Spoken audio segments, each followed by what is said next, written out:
Welcome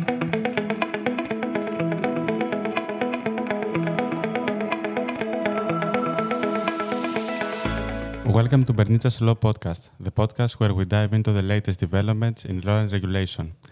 I'm Sotiris Kolelis. I'm here with Dr. Anastasia Mallerou in this second episode of our podcast series on blockchain, tokenization, and crypto assets. Hello, Anastasia. Hello, Sotiri. Happy to be here again. Our previous episode was a quick introduction to blockchain technology from a lawyer's perspective. We discussed that blockchain is the backbone of crypto assets and tokenization, and that what truly makes it unique is decentralization.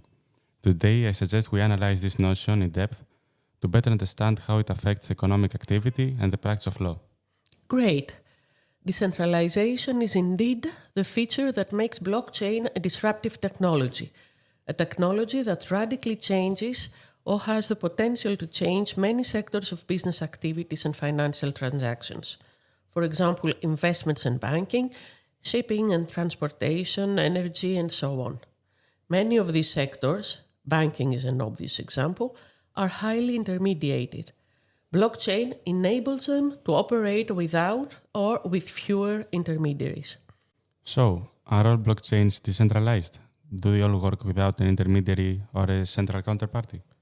As we discussed, the essence of blockchain is that it can operate without middlemen or trusted third parties. The functions that are typically provided by such third parties, that is technology, infrastructure, governance framework, and above all, trust, are performed by the technology itself. If I may say, they are embedded in the technology. Therefore, a secure, anonymous, but still transparent peer-to-peer communication is possible without the need of a central authority or entity. This is the so-called public blockchain. Public blockchains are open to all. Anyone can participate in the network and benefit from its applications. There is not a single entity which controls the operations, sets the rules, allows or forbids participation, or verifies transactions. On the contrary, each block has a hash that links it to the previous block so that the chain is virtually tamper-proof. Transactions are verified by the network of nodes and then added as a new block on the chain. All nodes have a copy of the blockchain, which means that anyone has access to the same information, and as we have already discussed, there is not a single point of failure. In everyday usage, when we refer to blockchain, we typically refer to public blockchain, a fully decentralized, totally permissionless, totally anonymous blockchain. Bitcoin is an example of a public blockchain. You mentioned earlier that blockchain is used in sectors like banking and investments. Those sectors are not only highly intermediated, but also heavily regulated and supervised. Aren't these concepts contradictory to the concept of public blockchain? That's a good question. Short answer is yes, they are, at least to a certain extent. A public blockchain, as we described it, cannot suit the needs of all ecosystems. For a range of reasons, a network may need to be monitored and accessible only to certain persons or categories of persons, following permission by a central administrator. These are the so-called private or permissioned blockchains. This type of blockchain is often used internally by companies or groups of companies for purposes like regulatory compliance, internal auditing, etc. In this case, the benefits of blockchain, like security, efficiency, immutability, are taken advantage of, but access is controlled and the network operates in accordance with the rules set by the administrator and accepted by the nodes. Hyperledger is an example of a private blockchain. That's interesting. Could you explain a bit more about how a private blockchain works? Of course. In a private blockchain, we have an administrator who sets the criteria for participation and controls access to the network. The identity of participants is verified by the administrator.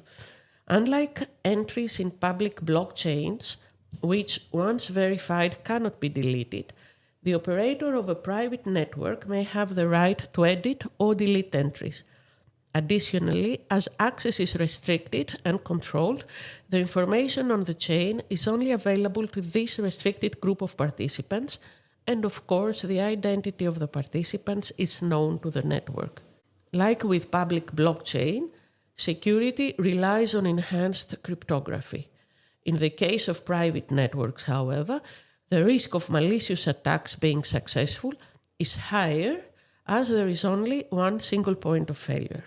So, we have so far mentioned two types of blockchain. The first one is public blockchain, which is open to all without the need for a permission or verification of identity, and the other one is private blockchain, in which access is only possible with the permission of the administrator. Any other types? Well, blockchain can be tailored to the needs of the participants and the ecosystem that it serves. Some types of blockchain combine characteristics of both the public and the private systems. For example, sensitive data can be managed on a private blockchain with restricted access, while other data or transactions are recorded on a public ledger. This model allows participants to keep proprietary information confidential and, at the same time, provide a transparent and immutable record of transactions that can be shared with other members of the ecosystem or with the regulators. This model is known as hybrid blockchain, and as I said, the particular features may vary depending on the use case. Another type often used is what we call consortium blockchain. In this case, multiple entities come together to create a network for a common purpose. This model operates with more than one administrators so that all the parties to the transactions be represented. Consortium blockchains are used, for example, in supply chain operations. Think of a factory that uses the private ledger to manage internal operations and sensitive data like pricing, while the shipment of the product and all subsequent steps in the value chain are recorded on the public ledger, allowing authorities or the buyer of the product or the consumers to trace the origin and journey of the product. Can blockchain be combined with other technologies? Of course. For example, it is often combined with technologies for the creation and management of digital identities, but it is also combined with other advanced technologies. Such as? Big data, for example. When combined with big data technologies, blockchain improves data integrity, security, and analysis. Or Internet of Things, IoT technologies. In this case, blockchain can support industrial automation and create a trustworthy environment for data sharing between devices. How about artificial intelligence? That's a good point. When combined, these two technologies leverage each other's strengths and solve each other's biggest challenges. Many experts find that the convergence of blockchain and AI in the near future is inevitable. Fascinating. So I suppose that kind of flexibility and potential is one of the reasons which make blockchain a go-to solution in so many sectors. Yes, I would think so, together with all the other benefits that we have discussed. And of course, lawyers, we need to have a grasp of each of these types discussed to better consult and assist with their clients. Is that right? Absolutely. It's not a one-size-fits-all approach. On the contrary, we lawyers have to understand the needs of the client, how these needs are met by a particular technological model, and how they are breached with legal and regulatory requirements.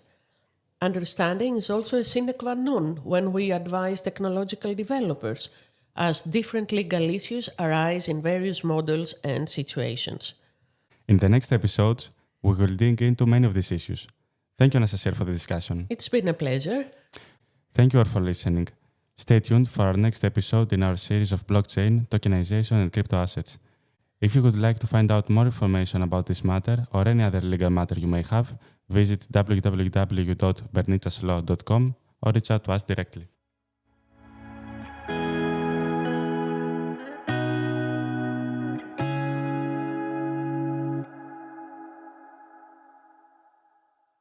This is Bernitsa's Law Podcast, your window to the latest legal developments in Greece.